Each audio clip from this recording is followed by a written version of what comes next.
आगामी 9 अगस्त को CITU एवं अखिल भारतीय किसान सभा के द्वारा राज्यव्यापी व देशव्यापी प्रदर्शन को लेकर CITU अखिल भारतीय किसान सभा, प्रांतीय खेत मजदूर यूनियन और जनवादी महिला समिति के प्रतिनिधियों की जिला स्तरीय बैठक शुक्रवार को मदन झा की अध्यक्षता में मुजफ्फरपुर के बैरिया में हुई, जिसकी तैयारी को लेकर प्रखंडों में अभियान चलाने का रणनीति बनाया गया।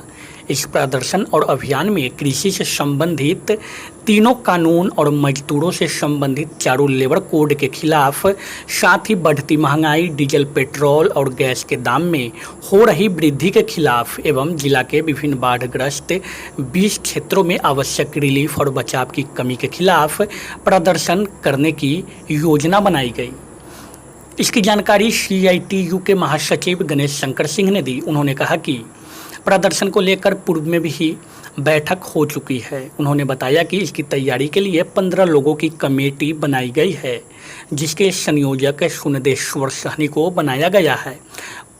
उसके अलावा CITU से AR अन्नू, मोहम्मद इलियासिलू, मोहम्मद सलीम, मोहम्मद हारून, किसान सभा से मदन प्रसाद, मदन झा, राम नरेश राय, छट्टू राय, सरदार हरीश सिंह, खेतियन मजदूर यूनियन से अब्दुल गफ्फार, राम नरेश पासवान, दिनेश भक्त, कैलाश सिंह, रामनाथ पासवान, इसके अलावा जनवादी महिला समिति से नमिता सिंह, कामिनी कुमारी को शामिल किया गया है।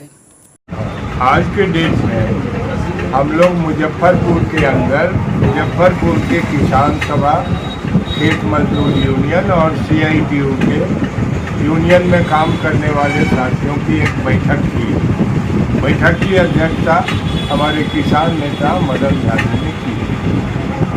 बैठक में हम लोगों ने सर्वसम्मति से निर्णय लिया कि आगे 9 अगस्त को जो किसानों, खेत मजदूरों और ट्रेड यूनियन में काम करने वाले लोगों का बड़ा जमाव रहा, समाहरणालय के सामने होगा, उसकी तैयारी की।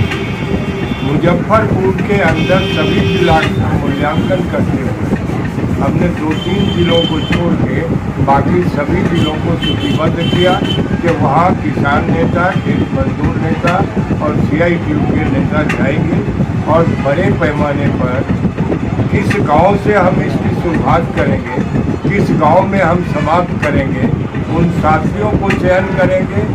ये काम हमारा 24 जुलाई तक चलेगा और 26 से लेकर 8 अगस्त तक पूरे मुजफ्फरपुर जिला के अंदर हम लोगों ने फैसला लिया है कि ज़्यादा से ज़्यादा इवन बाढ़ पीड़ित जगहों के अंदर भी हम आंदोलन की तलाश करेंगे।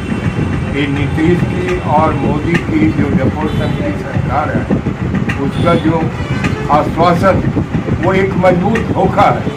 ये जनता के सामने हम उजागर करेंगे और बाढ़ पीड़ितों की लड़ाई भी मजबूती से अगर हम तैयार कर लेंगे तो हम उनके सवाल को सबसे ज़्यादा गंभीरता से उठाएंगे। ऐसे कोरोना का सवाल, प्रवासी मजदूरों का सवाल, संगठित और असंगठित मजदूरों का सवाल, आशा, ममता, कोरियर और भोजन माता का सवाल, और समाज के अंदर हमारे जितने भी किसान हैं, खेत मजदूर हैं, उनके जो रोजी रोटी का सवाल है। ये महंगाई का, पेट्रोल और डीजल के भाव बढ़ने से सिर्फ पेट्रोल और डीजल प्रभावित नहीं हुआ है, सिर्फ परिवहन के चालक प्रभावित नहीं हुए हैं, बल्कि सारे खाद्यान्न सामानों का कीमत में बेतहाशा इजाफा हुआ। तो उसके खिलाफ एक लंबी लड़ाई लड़ने की ज़रूरत है। वो लोग जो कोरोना से मुक्ति में समाज को राहत दिए, उनको एकजुट करके और उनको 50 लाख मुआवजा की गारंटी हो, उनको तमाम जो आवश्यक संसाधनों की ज़रूरत है इलाज के दौरान, वो डॉक्टर को उपलब्ध नहीं है, वो नर्स को उपलब्ध नहीं है, वो आंगनबाड़ी को उपलब्ध नहीं है। अब इससे ज़्यादा क्या होगा कि जो लोग कोरोना से जनता को बचाते हैं, वो 100 परिवार कोरोना का शिकार हो रहे हैं सरकार के गलत कार्रवाई की वजह से। इसलिए सरकार के इन कमजोरियों के बारे में हमको बारीकी से ध्यान में रखना होगा और इस लड़ाई को काफ़ी तीखा करने की ज़रूरत है। इसमें समाज के हर तबकों की भागीदारी जब तक नहीं होगी, हम इन कामों को पूरा नहीं कर सकते हैं। आज की अवस्था में किसान नेता, खेत मजदूर नेता और ट्रेड यूनियन CITU के नेता मजबूती के साथ मुजफ्फरपुर की इस लड़ाई को अगर एक चुनौती के रूप में हम नीचे उतारने में अपनी भूमिका अदा नहीं करेंगे तो हम पिछड़ जाएंगे।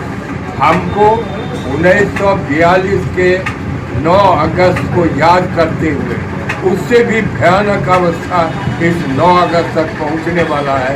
इस लड़ाई को, आज़ादी की लड़ाई में हमारे पूर्वजों की भूमिका हुई थी, उसको मिलाते हुए आज हम अपनी जिम्मेवारी का निर्वाह करने के लिए अग्रसर हो जाए, यही हमारी जिम्मेवारी है। और हम समझते हैं कि जो एकता किसानों, खेत मजदूरों और ट्रेड यूनियन के साथियों के बीच हुई है, हम इस काम को अंजाम देने में सफल होंगे। एक ये भी जानकारी कि राष्ट्रीय स्तर पर किसान संघर्ष मोर्चा भी हमारे प्रति वाजफुल है, 9 अगस्त के प्रति भी वाजफुल है। आने वाले दिनों में ट्रेड यूनियन के सभी घटक, सेंट्रल ट्रेड यूनियन के जितने भी CITU के साथ हैं, वो एटक है, एक्टू है, UTUC है, INTUC है, TUCC है, ये सभी घटकों ने 9 अगस्त की लड़ाई में आपको सहयोग देने का वादा किया है। बिहार के अंदर जो भिजा तैयार है उसमें बिहार की वामपंथी ताकतों से भी हम लोग अपील कर रहे हैं, समाजवादी ताकतों से भी हम अपील कर रहे हैं कि इस लड़ाई में वो हमें सहयोग करेंगे। हम समझते हैं कि बिहार को बचाने में मुजफ्फरपुर की अग्रणी भूमिका हो, इस दिशा में हम लोग अभी से एकजुट हो संग्राम में कूद पड़े। Ganesh Shankar Singh, general secretary CITU Bihar. अब फर्नीचर खरीदे मुजफ्फरपुर के अफजल फर्नीचर से। यहाँ मिलेंगे फर्नीचर के विशाल रेंज, वो भी होलसेल प्राइस में और लाइफ टाइम गारंटी के साथ। तो देर मत कीजिए, तुरंत पहुँचिए अफजल फर्नीचर और लकड़ी और प्लाई के किसी भी तरह के फर्नीचर की करें खरीदारी। विशेष जानकारी के लिए डायल करें 9931485437 पर।